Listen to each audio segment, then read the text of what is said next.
In the previous video, we learned that a variable is like a labeled storage box. Example, name equal to Lowry, we take in some jars. So Python stores the value Lowry in memory and gives it to the label box. Simple, right? But here's a question. If I store this age equal to 21 or this salary equal to 55,000.75 or maybe is employee equal to true, can Python store all these values in exactly the same way? The answer is absolutely no, because each value is different. Some are text, some are numbers, some have decimal values, some are just true or false. And that's exactly why Python has something called data types. What are data types? This is right. So data type are the classification of data which tells the computer what type of value a variable holds. Let's simplify it. Think about a supermarket. Different shelves are made for different products, right? So milk goes into the refrigerator, books go onto bookshelves, clothes go into clothing racks. Imagine throwing everything onto the one shelf. It would become a complete mess. Computer works the same way. Before storing any value, Python needs to know what type of value is this: text, number, decimal, true or false. That classification is called data types. Why does Python need data types? Okay, allocating memory. First one is the allocating memory efficiently, and second one is the store the correct type of value and perform operation without errors and understand and process data correctly. These four major rules are followed by the data types by Python. Okay, because of if we did any mistakes in this four, we will get errors. So that's why it follows rules for these four. These are the major rule for Python. Okay, Python has many data types, but don't worry, we are going to learn them one by one. Today, let's just understand the big picture. Python divides them into the two categories. So primitive data type and non-primitive data type. So primitive data type is or stores a single value. So strings comes under the primitive data type and integer comes into the primitive data type. Float, decimal, and one other important one is the none. Okay, these stores a single value only. This comes under the primitive data type. And next is non-primitive data type, and the list and this tuple, dictionary, and set. Okay, so these are comes under the non-primitive type. Think of it like this. So primitive data types are like storing one item in a box, and non-primitive data types like storing multiple items in one box. Okay, now we are moving to the first one of string, a sequence of character enclosed in quotes used to store. And please remember this enclosed in quotes. This example you can learn. So customer name and some file path are here. Okay, so AWS file path, think that. And next one is the success message. These three comes under the string because of they are enclosed in the single quotes, and the type is the string str. We are saying real time where we used column name in the table and file paths in the cloud storage or any database paths and log messages and API endpoints. Let's go on to the real time example. So if I take okay, it's take like this way. Name equal to Lowry. This is string because enclosed in single quotes, or either it can be single quote or double quote, both will be accepted. Name equal to, okay, now I want to change towards the rock and following the rule of name. We will print both.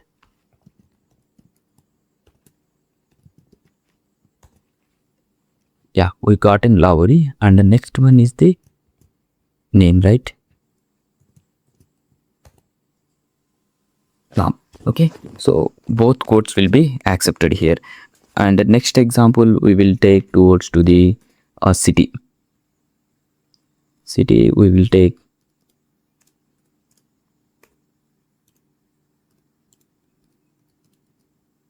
Hyderabad, Chennai, or any major locations. You can be Bangalore, we can be take out on that.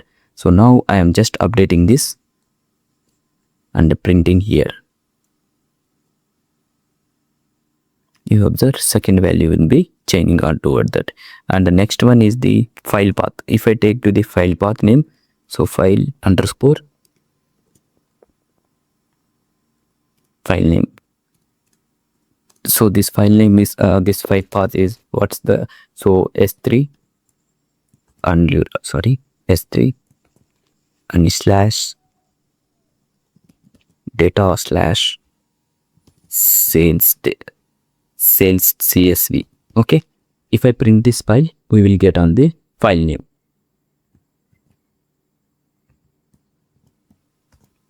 Let's observe it. So file name also came.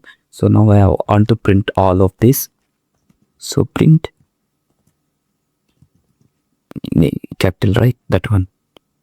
Sorry, city. Already we taken, just as input purpose. I taken those.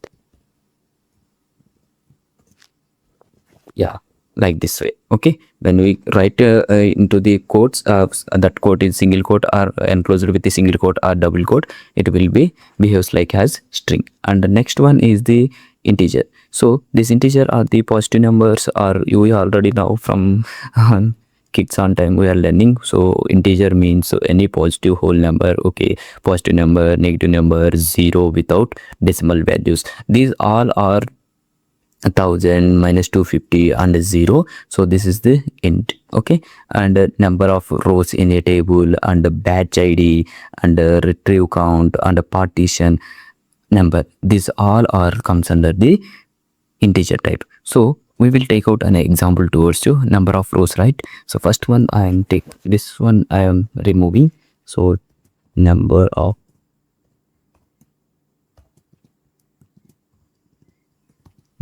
rows equal to 150. And in the second example, batch id, per batch I am taking the batch id equal to 5. And the next one is the example of retrieve count.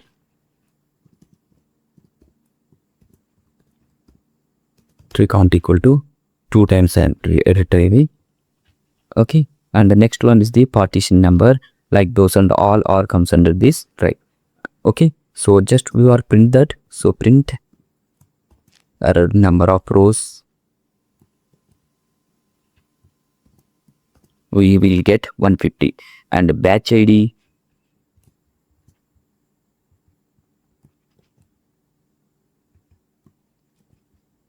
and the retrieve count, right? We will see. So all these are numbers. Okay, next one is the float. So number with decimal point used for precious values. Okay, so 1 2 3.4 point, after that 6 7 and a minus 0 point. This all after points will be getting on, everything will be behaves like an decimal number and a float. Okay, where we were usually and real time and data engineering. So at the time of transaction amount, and at the time of CPU processing time, and processing time taken, and data pipeline latency, at this time we are using.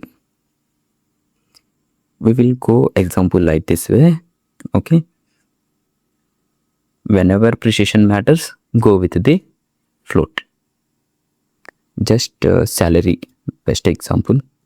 So salary will be 55,000.43, like this way. Okay, and the next one is the CPU time, right? Each pipeline taken some CPU uses, right? CPU usage equal to 82%, 82.67. And the next one is the pipeline time.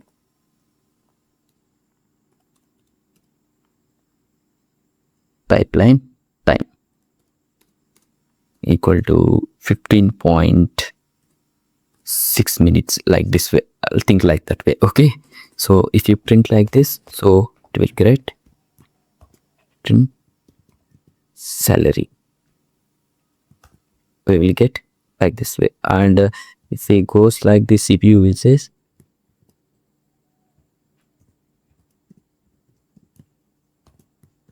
print salary. And the next one is the pipeline time.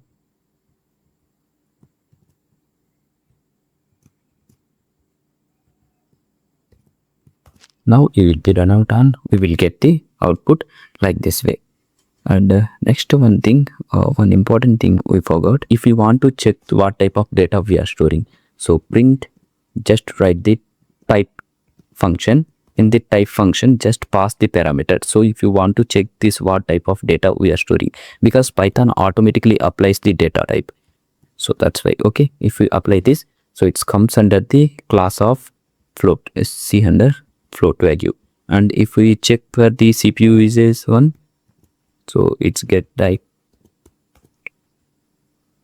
float value. And the previous example we taken example of API.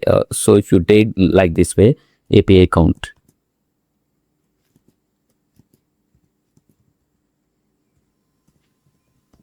API count equal to 3.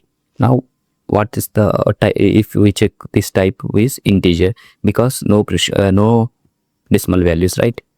So check it out. So this one is the integer, and we want to check with the string also. So file name,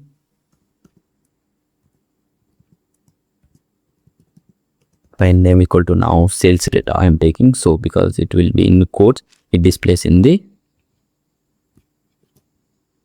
string. Sometimes we are getting errors, on the time for the debugging purpose we are using this type. Okay, if you don't know what type of data it will be stored, we check with the this type function. Okay, simply type function help us to what type of data we are storing, like that. Okay, next one is the example of boolean. So represent one of two values, either true or false, mostly used in the conditions.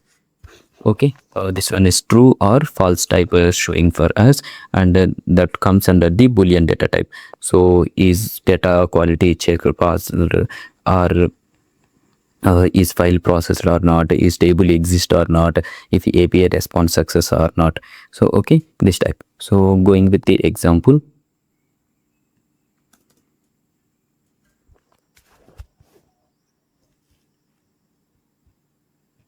here example taken is logged in.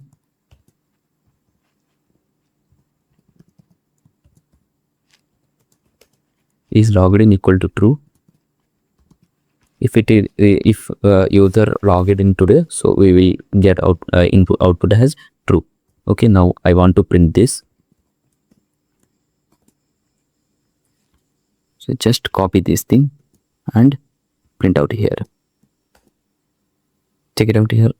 What's the, oh sorry, here we are writing anything, so type I want to be about date. So let's see, it will be true one. And now I will be removing these things, so for understanding purpose. And then let's we check that what type it was. So print type of is logged in.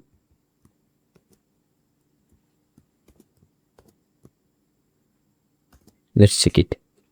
So it's it was a boolean one. If you want to check another one like payment success. Okay, payment success message, payment success equal to false. And remember one thing, first letter will be must be kept it. Okay, otherwise we will get an error. So if you check, I will tell to you after this example. So let's check on the print.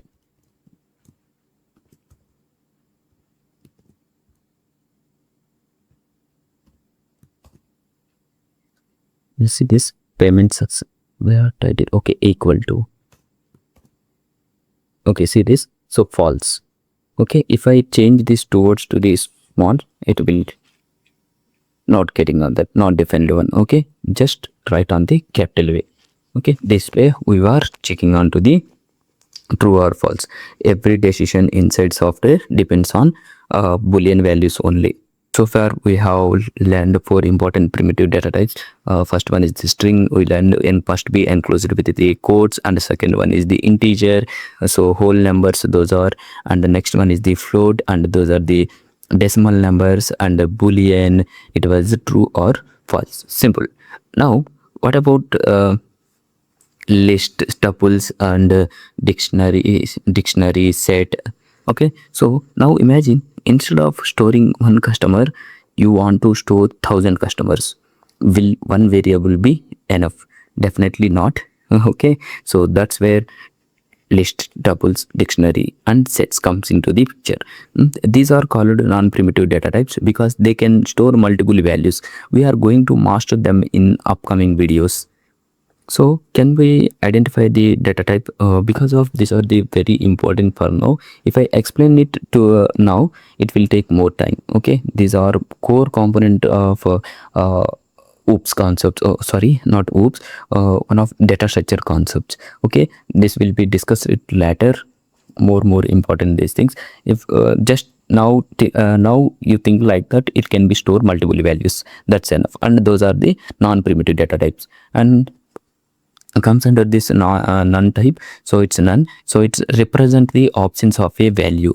Okay, none, where when we will get these things, so missing values in the data and the default values of for variable, no return from a function. We will take I will take to what's to you example to you.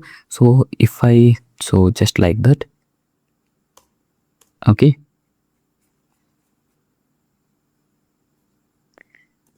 if I print this like so log id in equal to none. Now we will be check out on this. So if we print this, we will get,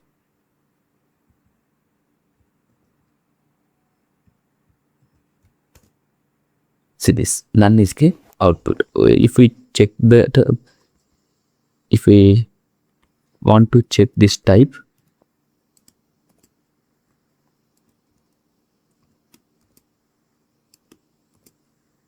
let's run it on that. So class is none type. So this comes under the non-primitive data types. Okay, okay, this list, tuples and the dictionary set are the one of the heart of the Python. So I will explain it each and everything very clearly in upcoming videos. Let's imagine you are building an ETL pipeline. You receive this data like employee name, age, and the salary is active, those things. So can you guess the data types now? Okay, first one is what type? First one is the string type, right? Because it was in single quotes. And the next one is what type? Next one is integer type. Okay, no decimal values there. Okay, and the next one is the what type? Sorry, next one salary is this one. Okay, this one is decimal one, and the next one is a boolean true because of true or false statements. And now you will guess this one. So what output you will be getting on this thing? Okay, must pause the video and send me. Let's check source file is which data type. So it's one is string and the total records equal to 5 lakhs records. So that's one is the integer, and the processing time equal to 18.9. This is the float one, and the ETL completed equal to true. So these are true or false statement boolean. This is exactly how real data engineering projects looks.